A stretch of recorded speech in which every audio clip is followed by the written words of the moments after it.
భారతదేశ చరిత్ర పుటల్లో లిఖించబడని ఒక మహా అధ్యాయముంది. అది కత్తులతో గెలిచిన రాజ్యం కాదు, ప్రేమతో గెలిచిన సామ్రాజ్యం. మీరెప్పుడైనా విన్నారా, ఒక మనిషి కళ్లలోకి చూసి క్రూర మృగాలే శాంతించాయని? ఒక మనిషి చేతికర్ర స్పర్శతో ఎండిన రాళ్ల నుండి గంగ ఉబికి వచ్చిందని? బ్రిటిష్ వారి ఫిరంగులు, తుపాకులు ఒక సన్యాసి ముందు పనిచెయ్యకుండా మొరాయించాయని? ఆయనకు కిరీటం లేదు, కాని కోట్లాది బంజారాలకు ఆయనే రారాజు.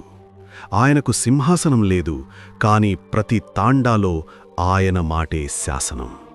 ఆయన కేవలం దైవం మాత్రమే కాదు, ఒక విప్లవం. మూఢనమ్మకాల చీకటిలో మగ్గుతున్న సమాజాన్ని తన జ్ఞానంతో వెలిగించిన జ్యోతి. ఆకలితో ఉన్నవారికి అన్నపూర్ణ, రోగంతో ఉన్నవారికి అశ్వినీ దేవత, భయంలో ఉన్నవారికి అభయహస్తం. ఆయనే జగదంబ ముద్దుల బిడ్డ శ్రీ సంత్ సేవాలాల్ మహారాజ్. ఆయన పుట్టుక వెనుక ఉన్న దైవ రహస్యమేంటి? జీవితాంతం పెళ్లి చేసుకోకుండా ఆయన చేసిన ఆ మహాత్యాగం ఎవరికోసం? 250 ఏళ్ల క్రితమే ఆయన చెప్పిన భవిష్యవాణి ఈరోజు ఎలా నిజమవుతోంది? రోహిగఢ్లో ఆయన తీసుకున్నది మరణమా లేక మహానిద్రనా? రండి, కాలం వెనక్కి వెళ్దాం, అద్భుతాలను కళ్ళారా చూద్దాం. ఈ వీడియోని స్టార్ట్ చేయబోయే ముందు ఒక్కసారి చూసుకోండి, మీరు సబ్స్క్రైబ్ చేసుకున్నారా లేదా అనేది. ఎందుకంటే ఇలాంటి వీడియోలు మన సైడ్ నుంచి రోజొకటొస్తుంది. నేను వీడియో అప్లోడ్ చేసిన వెంటనే మీ వరకు రావాలంటే మీరు సబ్స్క్రైబ్ చేసుకొని ఆల్ నోటిఫికేషన్ని ఎనేబుల్ చేసుకోవాలి. ఆల్రెడీ సబ్స్క్రైబ్ చేసుకున్న వాళ్ళు లైక్ చేసి కామెంట్ చెయ్యండి. అలాగే కొత్తగా చూస్తున్న వాళ్ళు సబ్స్క్రైబ్ చేసుకుని కామెంట్ చేసి లైక్ చెయ్యండి.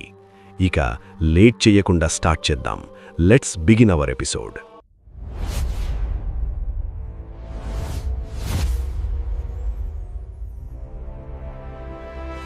18వ శతాబ్దం ఆరంభం.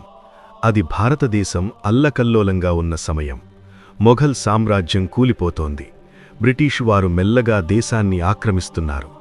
మరోవైపు మరాఠాలు, నిజాంల మధ్య నిత్యం యుద్ధాలు. ఈ యుద్ధాల మధ్య నలిగిపోతున్నదెవరు? అడవులే దిక్కుగా బ్రతుకుతున్న బంజారా జాతి. బంజారాలంటే అప్పట్లో కేవలం వ్యాపారులు మాత్రమే కాదు, వారు గొప్ప యోధులు కూడా. కాని సరైన నాయకత్వం లేక, మూఢనమ్మకాలతో, పేదరికంతో, పాలకుల వేధింపులతో ఆ జాతి చిన్నాభిన్నమవుతోంది. సరిగ్గా అప్పుడే ఆంధ్రప్రదేశ్ రాష్ట్రం అనంతపుర్ జిల్లా గుత్తిమండల్ గొల్లలదొడ్డి ప్రాంతంలో భీమానాయక్, ధర్మిణీబాయి అనే పుణ్యదంపతులుండేవారు. వారేమీ సామాన్యులు కాదు. భీమానాయక్ రామ్దీవ్జీ గొప్ప భక్తుడు, నిజాయితీపరుడు. ధర్మిణీబాయి సాక్షాత్తు కరుణామయి. కాని వారికి ఒకటే లోటు, సంతానం లేదు. ఆ లోటు వారిని నిత్యం వేధించేది. కాని ధర్మిణీబాయి ప్రార్థనలో స్వార్థం లేదు. ఆమె జగదంబను ఏమని అడిగిందో తెలుసా? అమ్మా, నాకోసం కాదు, దిక్కులేని నా జాతి కోసం ఒక నాయకుడిని ప్రసాదించు అని వేడుకుంది. నిస్వార్థమైన ఆ తల్లి పిలుపుకు కైలాసం కదిలింది. జగదంబమాత స్వయంగా కలలో కనిపించి, నీ గర్భాన లోకరక్షకుడు పుడతాడు అని వరమిచ్చింది. క్రీస్తు శకం 1739 ఫిబ్రవరి 15 మాఘశుద్ధ పౌర్ణమి. ప్రకృతిలో ఒక వింత నిశ్శబ్దం. ఆ వెంటనే ఆనంద కోలాహలం. గల్లలదొడ్డిలో ఆ దివ్య తేజస్సు భూమిని తాకింది. సేవాలాల్ జన్మించారు. సాధారణంగా పిల్లలు పుట్టినప్పుడు రక్తమాంసాలతో ముద్దలా ఉంటారు. కాని సేవాలాల్ పుట్టినప్పుడు ఆయన శరీరం నుండి ఒక సుగంధం వెలువడిందని, ఆయన ముఖం సూర్యబింబంలా వెలిగిపోయిందని తాండా పెద్దలు చెబుతారు. ఆయన పుట్టిన వెంటనే ఏడవలేదు. చుట్టూ ఉన్నవారిని చూసి చిరునవ్వు చిందించారు. ఆ నవ్వులో భయపడకండి, నేను వచ్చాను అనే అభయం కనిపించింది.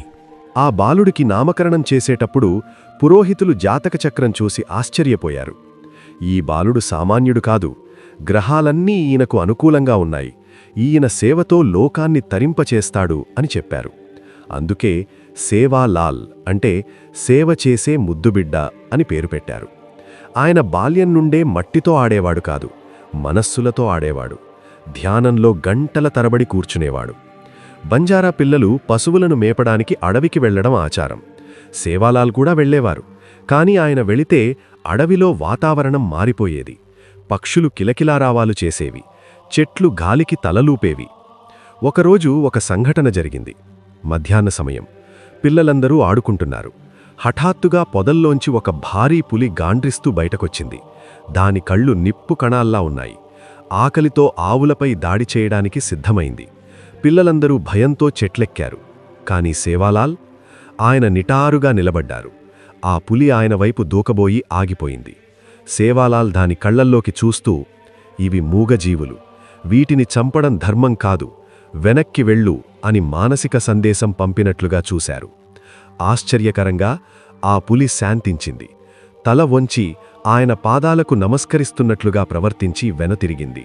ఇది చూసిన స్నేహితులు గ్రామంలోకి వెళ్లి, సేవాలాల్ మనిషి కాదు, అడవికి రాజు అని చాటి చెప్పారు. సేవాలాల్ మహారాజ్ పెరిగే కొద్దీ ఆయన మహిమలు కూడా పెరిగాయి. ఒకసారి వేసవికాలం. సూర్యుడు నిప్పులు చెరుగుతున్నాడు. తాండాలో బావులన్నీ ఎండిపోయాయి. పశువులు నీళ్లు లేక స్పృహ కోల్పోతున్నాయి. ప్రజలు దాహంతో అలమటిస్తున్నారు. ప్రజల కష్టాన్ని చూడలేక సేవాలాల్ చలించిపోయారు. ఆయన ఒక ఎత్తైన ప్రదేశానికి వెళ్లారు. జగదంబను స్మరించారు. తల్లి, గంగను భువికి దించు అని ప్రార్థించి తన చేతిలో ఉన్న కర్రతో ఒక పెద్ద బండరాయిని బలంగా కొట్టారు. అంతే, ఆ రాయి పగిలి స్వచ్ఛమైన నీటిధార ఉబికి వచ్చింది. అదేదో చిన్నధార కాదు, తాండా మొత్తం దాహం తీర్చే అమృతధార. ఆ నీటిని తాగిన పశువులు లేచి నిలబడ్డాయి. రోగంతో ఉన్నవారు ఆ నీరు తాగి ఆరోగ్యవంతులయ్యారు. ఆ నీటి మడుగు ఇప్పటికీ పవిత్ర తీర్థంగా భావించబడుతోంది. ఇది ఆయన దైవత్వానికి మరొక నిదర్శనం. యవ్వనంలోకి రాగానే తల్లిదండ్రులు సేవాలాల్కు పెళ్లి చెయ్యాలని భావించారు. బంజారా సంప్రదాయం ప్రకారం పెళ్లి చాలా అట్టహాసంగా జరుగుతుంది. కాని సేవాలాల్ దాన్ని సున్నితంగా తిరస్కరించారు. నాకు సంసారం వద్దు, ఈ సమాజమే నా కుటుంబం, ప్రతి స్త్రీ నాకు తల్లి లేదా సోదరితో సమానం అని ప్రకటించారు. ఆయన తీసుకున్నది సామాన్యమైన నిర్ణయం కాదు, ఆజన్మ బ్రహ్మచర్యం. తన శక్తిని మొత్తం జాతి ఉద్ధరణకే వాడాలని నిర్ణయించుకున్నారు. అప్పుడే ఆయన బంజారా జాతికి దిశానిర్దేశం చేయడానికి సత్యమార్గం, సత్ మార్గ్ అనే జీవన విధానాన్ని రూపొందించారు. ఇందులో 22 సూత్రాలున్నాయి. వీటిని అర్థం చేసుకుంటే జీవితం స్వర్గధామమవుతుంది. జీవహింస వద్దు, మూగజీవాలను చంపి తినడం పాపం. మద్యం ముట్టవద్దు, అది కుటుంబాన్ని నాశనం చేస్తుంది. ఆడపిల్లను అమ్మవద్దు, స్త్రీ శక్తి స్వరూపిణి. అడవిని, గోవుని రక్షించండి, అవే మనకు ప్రాణాధారం. ఈ సూత్రాలను ఆయన ప్రతి గడపకు వెళ్లి ప్రచారం చేశారు. బంజారాలు అంటేనే సంచారజీవులు. వారు సరుకులను ఎడ్లబండ్లపై వేసుకుని ఒక రాజ్యం నుండి మరో రాజ్యానికి రవాణా చేసేవారు. Logistics providers of medieval India. ఈ ప్రయాణాలు కొన్ని నెలల పాటు సాగేవి. దారిలో దొంగలు, దోపిడీదారులు, క్రూరమృగాలు ఉండేవి. కాని సేవాలాలున్న తాండాకు ఎప్పుడూ ప్రమాదం రాలేదు. ఆయన తాండాకు ముందు గుర్రంపై వెళుతుంటే ఒక అదృశ్య కవచం ఆ తాండాను కాపాడేది. రేపు ఏ దారిలో వెళ్ళాలి, ఎక్కడ ప్రమాదముంది అనేది ఆయనకు ముందే తెలిసేది. ఒకసారి దొంగల ముట్టవారిని చుట్టుముట్టింది. సేవాలాల్ కేవలం తన చేతిలోని జెండా ఊపారు. అంతే, దొంగల మధ్య గొడవలు మొదలై వాళ్లలో వాళ్లే కొట్టుకుని పారిపోయారు. ఆయన ఉనికి శత్రువుల బుద్ధిని మార్చేసేది. దేశంలో భయంకరమైన కరువు వచ్చింది. తినడానికి గింజలు లేక జనం చనిపోతున్నారు. సేవాలాల్ దగ్గరకు వేలాది మంది ఆకలితో వచ్చారు. తన దగ్గర ఉన్న ధాన్యం నిల్వలు అయిపోయాయి. కాని భక్తుల ఆకలి ఆయనకు ఆత్మక్షోభను కలిగించింది. ఆయన భోగ్ వండమని శిష్యులకు చెప్పారు. గురూజీ, బియ్యం లేవు అని వారు చెప్పారు. మట్టి పెడ్డలను కుండలో వేయండి, జగదంబను స్మరించండి అని ఆయన చెప్పారు. వారు నమ్మకంతో అలాగే చేశారు. సేవాలాల్ ఆ కుండను తాకగానే ఆ మట్టి సువాసనలు వెదజల్లే తీపి పదార్థంగా, షీరా, హల్వాగా మారిపోయింది. అది ఎంత వడ్డించినా తరగలేదు. వేలాది మంది ఆకలి తీరింది. ఇది మ్యాజిక్ కాదు, ఇది నిస్వార్థ ప్రేమ యొక్క శక్తి. ప్రకృతి తన బిడ్డ ఆజ్ఞను పాటించిన అద్భుత ఘట్టమిది. బ్రిటిష్ ఈస్ట్ ఇండియా కంపెనీ మరియు నిజాం పాలకులు బంజారాల స్వేచ్ఛను హరించడానికి ప్రయత్నించారు.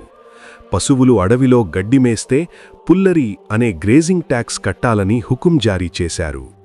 పేద బంజారాలు ఆ పన్ను కట్టలేక పశువులను అమ్ముకునే పరిస్థితి వచ్చింది. సేవాలాల్ దీన్ని తీవ్రంగా వ్యతిరేకించారు. ఈ అడవి, గాలి, నీరు దేవుడిచ్చినవి, మీరెవరు పన్ను అడగడానికి అని పాలకులను ప్రశ్నించారు. ఒక బ్రిటిష్ అధికారి కర్నల్ సేవాలాల్ను బంధించడానికి వచ్చాడు. సేవాలాల్ ప్రశాంతంగా కూర్చుని ఉన్నారు. సైనికులు దగ్గరకు రాగానే వారి గుర్రాలు వెనక్కి పరిగెత్తాయి. తుపాకులు పేలలేదు. ఆ అధికారికి హఠాత్తుగా కడుపునొప్పి వచ్చి విలవిల